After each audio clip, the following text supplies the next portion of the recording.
Well, all right. Hello, everybody. Welcome to another episode of Howard's Blend. We are honored to have on Shubham and Ginevra today. They are the founders and owners of Seedling Nutrition, a supplement company out of Australia. They make vegan protein powders that are free of artificial colors, artificial sweeteners, artificial flavors, no unnecessary fillers, and their mixed berry flavor protein powder also does not have any stevia in it. It is sweetened strictly with the fruits that are used. So I found you all on Instagram, and I liked the philosophy of your company, and I said, I need to get these people on the podcast to interview them. So thank you so much for joining us today. It's our absolute pleasure to be here, Howard. And thank you so much for such an amazing introduction. We really appreciate it. Hey, not a problem. Again, I really appreciate y'all taking time out of your day to come on here. So first question, we're going to go like in chronological order here. So looking at your Instagram, your product was released in May of 2021. Could you all go over, like, I guess in the comic book movies, your origin story? So from where you first came up the idea to the release of the product, could you go over that timeline for us, please? Sure. So I turned vegan around three and a half years ago, and Ginevra has been vegan for about four and a half years. And that was me after watching a couple of documentaries on Netflix. And then because I'm always on the move, it's hard for me to balance my diet. And then I started, and I was working out at the moment as well, so I was looking for protein supplements. So me and Ginevra, we tried each and every possible brand that was there in the Australian market, and a lot of them tasted weird, didn't taste right. Like some of them were so bad that the moment we had it, we felt nausea. And then we did some more research. We looked at the ingredients. We found out like each and every protein powder that was there in the market in Australia that we tried, they weren't healthy. They sure had a high amount of protein in it, but they had like they wrote that they were natural, but we realized later on that natural doesn't necessarily mean that they are good for your body. So we started looking up on YouTube, and then doing our own research, and then on we had a look at scientific journals as well, and then we just experimented ourselves and made uh, some protein, and then we started experimenting more with flavors. And initially when we made it was a bit grainy, and then we started having it for ourselves, and then we came up with like, oh, if we can have it for ourselves, why not give this product to the Australian community and potentially all over the world if someone's looking for a similar healthy protein supplement. Excellent. So you all had a bad experience with the products that were already on the market, and then you said, okay, let's go ahead and make our own. And so the process of developing your own product, did you all develop the formula yourself? Like, did you already know, okay, do we want to add the brown rice protein, the pea protein? How did you go about developing the actual formula for the product?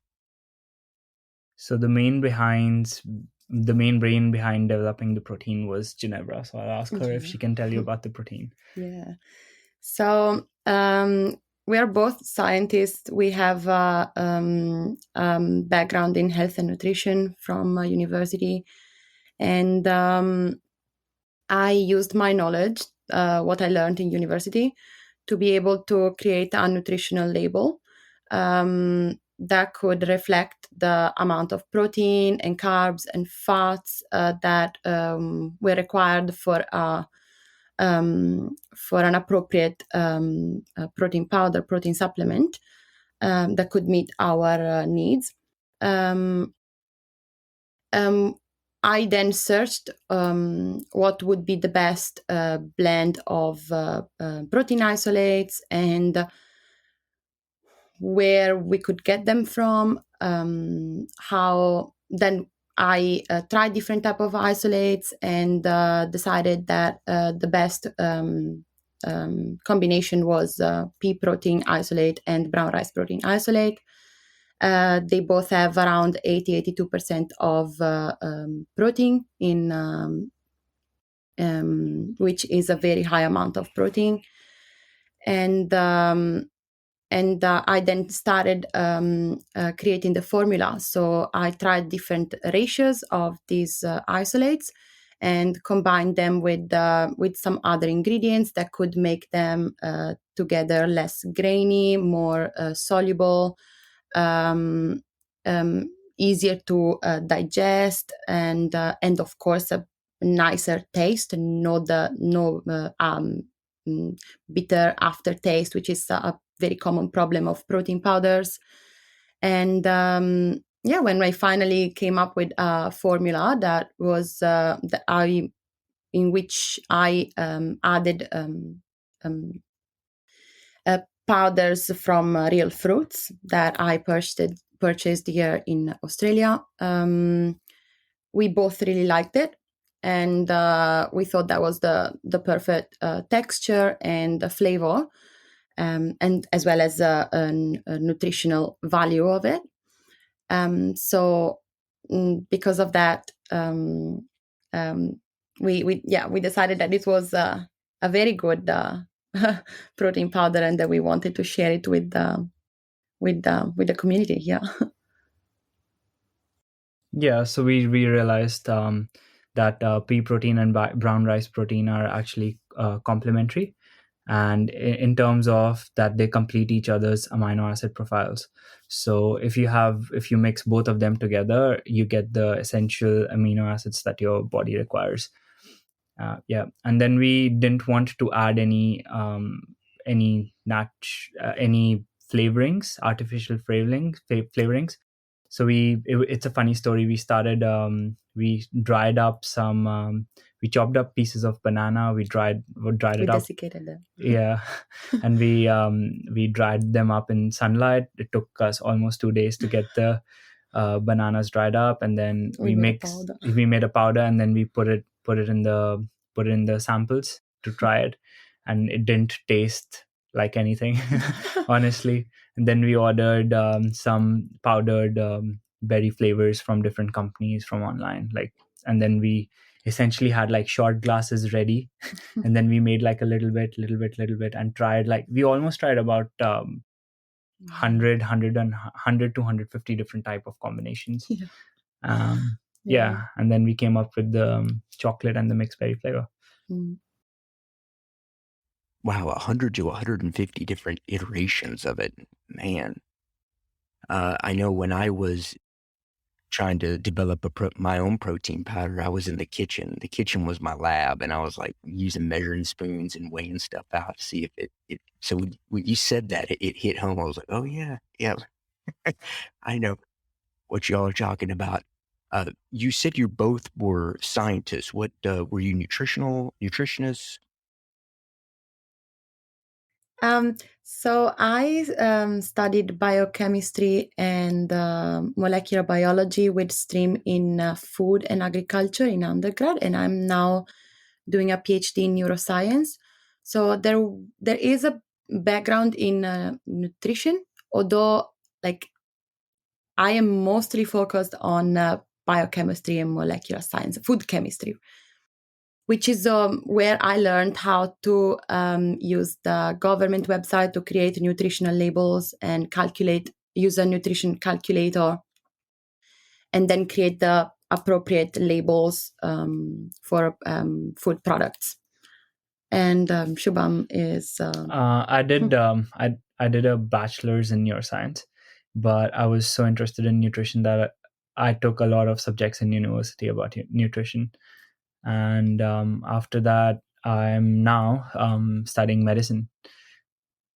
And yeah, so in medicine they did about a month of nutrition as well. So I did nutrition from there as well. So we aren't dietitians or nutritionists, but we have a good understanding on a basic knowledge about how things should work. And plus we know how to where to look and how to look, and not like proper scientific databases, not to just like blindly Google search things. So whenever we're just confused, we properly research into it and then we have a look. Yes, we make sure that all the information that we source and use for our brand is comes from reliable scientific unbiased research, and we do that using databases such as PubMed and many others that are widely used in science. Mm-hmm. I guess, first of all, on that point, for everybody watching or listening to this, that is the case. I went through their Instagram and they have posts that talk about the health aspects, and then they actually have the links in their posts like, hey, you can go to this PubMed article and read about it. So not only do they do the research, but they put the links there, so then anybody out there, we can follow up and verify like, oh yeah, they have data to back it up. But that's amazing. A neuroscientist in medicine, that can lead to a question I may have later on that. So how long between when you, so make sure I answered that, make sure I get my question right here. So 3.5 years, you said you were turned a vegan, Shubham, and then Geneva, it was 4 years ago, you said you were vegan. How long was it when you started developing the protein powder, the prototype, to when you released it? How much time in there? You did that 150 iterations, I guess is what I'm trying to ask. So it essentially took us about an year. So from our first Instagram post, it took us about a year to actually start Seedling Nutrition. But I think it took us about 6 months to get the formula done and to experiment and to get the flavors done. We could have gotten it done faster, but it's just that like we're doing so much at the moment, it just takes most of our time. So we're full-time students. Yeah, we both are like full-time students at the moment. So yeah, it took us a bit longer than how it would to other people. Yeah. Well, hey, for what you're doing, neuroscience, medicine, and PhD, it's understandable. I mean, a year is a good time. I'm sure that your studies take up vast majority of your day. So now on that point with developing the product, the different formulas that you tried, do you all use a contract manufacturer or do you manufacture the product yourself? So as you would know that you might not know, but in Australia you wouldn't get pea protein or brown rice protein isolates, which are the two main ingredients, because they're not produced in Australia. They're mostly produced in Asian countries. So we import those from foreign countries. Apart from that, most of our stuff, like as much as we can, we try to source it from Australia. And then we have a separate room in our house, which we use to make the products ourselves at home. Okay, so you actually make it. You get your raw ingredients from Asian countries or wherever where it's available. I know I read on your Instagram that the berries are grown in Australia, the ones that you use, and you make it in a room in your house. So here in America, just to kind of give you a reference, in order for me to sell a protein powder to another state, so if I wanted to sell it to somebody in California, North Dakota, whatever, it has to be made in there's the U.S. Food and Drug Administration. That's the part of the government body that monitors like food, drugs, etc. it has to be made in a facility that is registered with the FDA. So if I want to sell it interstate, I can't make it at home. It's one of the things that I learned because that was originally what I wanted to do. So that's interesting that you make it at home. That's I like that. Yeah. So Yeah. the good part about it is that we are not making the ingredients by ourselves. Like we're not growing anything over here. We're just sourcing it from different places and we're just mixing it. And we can't directly sell it like if we wanted. We also have to take permission from the local council in here. We have, yeah. Yeah. Otherwise, there's a big fine if you do it.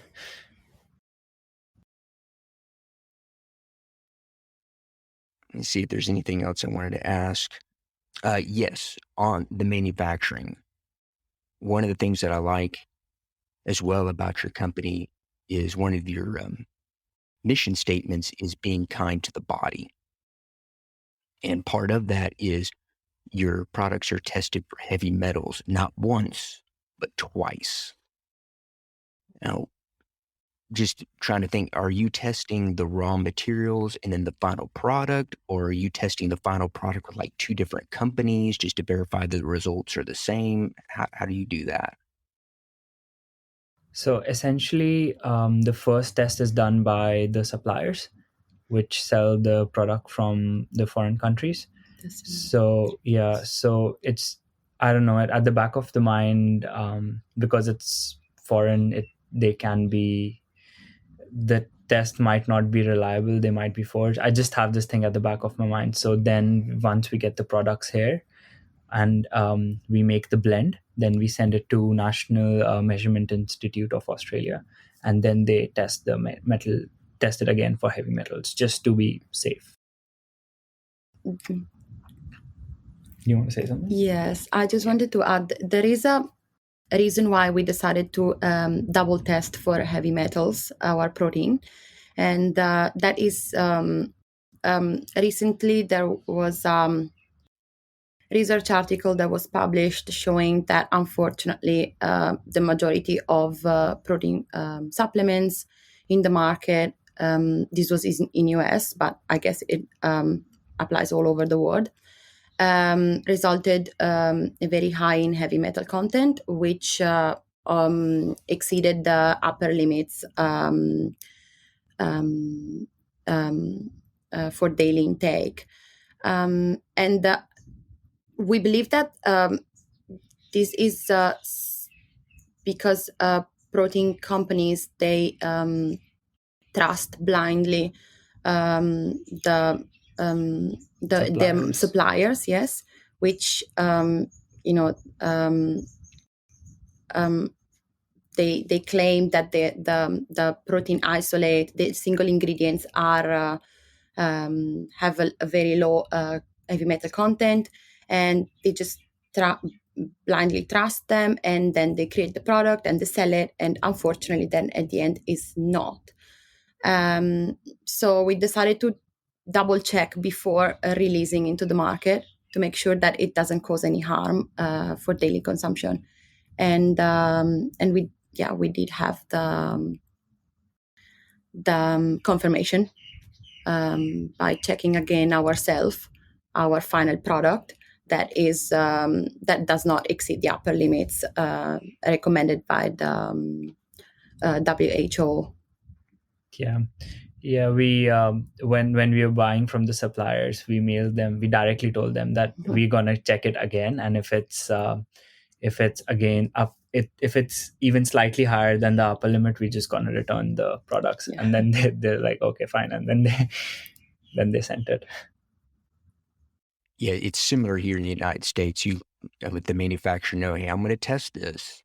You guys claim you're testing it, but I'm going to test it too. And if it doesn't match up, I'm sending it back and I'm getting my money back. So good on you. That's really important.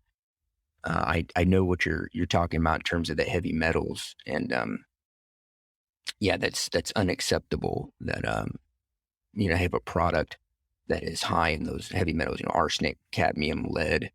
What's it? Mercury. All right, so now getting away from the manufacturing. So we know the origin story, going through the process of baking the product. What has been the one, or if you have several, what are the biggest struggles that you've had to face so far with your company, and then how did you overcome them? So I would say that the biggest struggle for us is trying to separate us from other protein companies, because I would say that there is no measure for what all these companies claim. Like, the other companies would say that they are the most, like, the best tasting vegan protein powder, but according to who? There's no measurement. They would say that it's because taste is very subjective. They would say that their protein is natural, but does that mean that natural is good for your body? No. And some the very funny one that I found out with one company, I'm not taking any names, but they claim that they were using natural flavors, which a lot of companies do use, like we are using, and they're actually good for your body. But when we later got to know that the natural flavor that they were using in their protein, was actually an artificial flavor with the name natural, like with the brand name natural. And we were so surprised, like, what's happening here?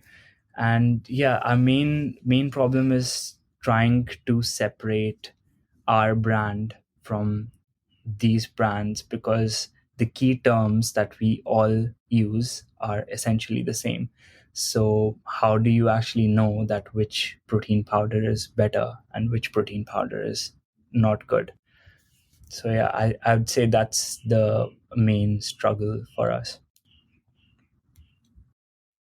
Okay, yeah, because I can see it, because the market is so flooded, it's so saturated, and that people tend to just kind of like lump it all together. Like, protein powder from company A must be the same because they're both vegan, whatever. But yeah, there are differences. I remember there's one company. Again, I'm not going to name the name. They actually, I think they had like, it said natural carrot cake flavor or something like that. I was like, wait, what? How can you have a natural cake flavor? It doesn't. Cakes don't grow on trees. But I remember seeing your Instagram post where you said just because something is natural and organic doesn't mean it's healthy, and that is exactly right. So good on you. Uh, I guess the question, since you make it you actually mix the ingredients in where you live. Do you all just sell online on your website, or do you sell at stores, local supplement stores, etc.? Do you sell retail as well as online? When we started the brand, COVID was going on, so selling at retail stores was out of the question. I mean, it would cost us a lot of money, and wouldn't even sell. So we just started with selling online, and the next step would be for us is to set up pop-up stores, which we are planning. And we already did with one of our partners, which was Aries Apparel, and they sold fitness clothes, and then we sold a few products over there. Yeah, and probably next year we're gonna set up some pop-up store in Brisbane vegan markets as well. And then after, say, a couple of months, maybe years, when people get to know about a brand, then we have enough money to actually send it to suppliers, then we would probably go that way. But for now, it's just online. All right, and that actually leads into the next question here, and this also goes back to Geneva with their neuroscientist. So you're looking at expanding to suppliers, then getting in pop up shops in Brisbane. Are you all working on other products? Your neuroscientists, are you working on possibly a nootropic? what are you looking at to do in the future? You've already said a couple of them. Are you making new products, new flavors? What are you looking to do, I would say, in maybe 1 to 5 years?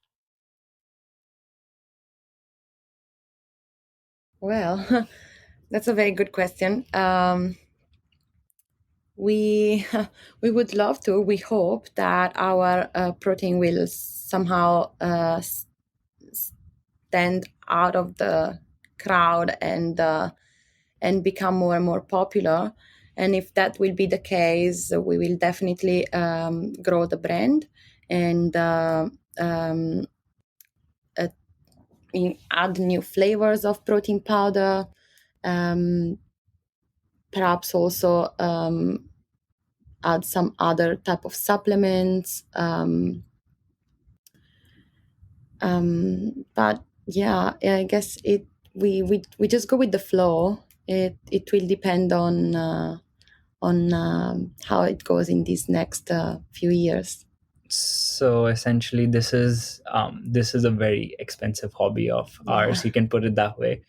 And if we hope it takes up, like irrespective of even if it takes up or not, we're still going to be there for the market. Even if there are only a few customers who are genuinely buying a product, we're still going to be there. But to the moment that we actually quit our jobs and sell protein, just work on Seedling Nutrition, that's a complete different story. But for sure, once we both graduate and once we start earning decent amount of money, I feel like all our money would go into Seedling Nutrition. Oh, yes, I understand that. I guess another question would be, would you be open to, do you all have international shipping now, or are you only just supplying product to Australia? So we only have Australia-wide shipping at the moment, but we are trying to expand. We're gonna open international shipping soon. Because of COVID, we weren't sure yet to start international shipping, because it would be very sad if someone orders from a country and they say, for example, I have a lot of friends back home in India who really want to try the powder, but I'm pretty sure if I won't be able to send the product to them at the moment because of the situation. The, Once things get better, definitely we're going to start international shipping. yeah, unfortunately, the postal service from to into Australia and from Australia was closed for a very long time due to COVID. Yeah. Okay. Yeah, COVID's messed up a lot of businesses, unfortunately, in a lot of people's lives. So, yeah, knock on wood. Hopefully, it'll end soon. Well, yeah, that's pretty much everything I wanted to cover for this initial interview. Was there anything that you both, either one of you or both of you, wanted to say in closing? Yeah, thank you so much for having us. And then we also had a look at your Howard Blend protein powder, and we had a look at the ingredients, and they all look very amazing. And the best part that I found out, which we also, if you don't mind, we might also copy you in the future, was that it said, I don't know if it's recommend it if you are supposed to do it because of the laws, but what it was written that consult if you have any medical issues, you should consult your dietitian, or if you should consult your doctor before having your protein, or if you're pregnant, or if you are maybe under 18, for example, or if you have very low weight, you should consult someone before and having the protein. And we loved the idea because we understood why it's important. yeah, and that is not a meal replacement. Very important also, because many people misunderstand that concept. And yeah, we don't have here in Australia the like it's not compulsory for us to include those sort of information on the packaging. So when we saw yours that includes these details, we thought it's very important to mention. It's actually very important because because the rules in Australia are very gray. Like you can do a lot of bad stuff, sell a lot of not so good stuff for your body, and still get away with it. Unfortunately, a lot of companies are doing that here. Yeah, but like we were very impressed by what was there on your packet. Well, thank you both. That means a lot coming from you all. That for the kind words. Thank you. And yeah, the companies do bad stuff here in America too. So they'll find loopholes around it. And I guess what's important to me, and I know it's important to you, is that the supplements are not a cure-all. That's why it's not a meal replacement. It is a tool. I like to think of it as a tool that you can use in your life. You're looking to get better. You're looking to change your habits, whatever it is.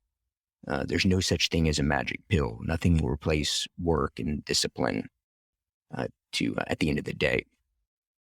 And let me know, hit me up on Instagram, give me your address, and I'll send you some samples. I'll mail it to you all so you can try it. Tell me what you think. Like, I want your honest opinion. Like, if it's horrible and it gives you the bad stomach upsets like the other vegans, like vegan powders you tried, let me know, please. I'm always looking for feedback of any kind. And that's amazing. I think we'll do the same for you if you can just send us your address, and then we'll post some samples. That would be amazing. Samples your way, yeah. Yes. Perfect. Thank you so very much. Well, thank you both for joining us today. And for everybody listening, if you're in Australia, then go check them out. Even if you're not in Australia, go check out their website. I will put all the information in the description of the show, as well as in the upcoming outro that I do. I will put your contact information, website, your Instagram for people to go check you out. Because these two people are doing great things. I mean, they're busy students. I mean, they're very, very smart people, neuroscientists, a doctor here who went in medicine. And they're doing this supplement on the side for everybody out there's benefit health-wise. It's very important. So especially in these days with everything going on, it's extremely important that we try to keep up with our nutrition and our health. So, thank you both very, very much. I appreciate your time again. All right. Thank you again for having us today. Thank you. It's my pleasure. Bye-bye.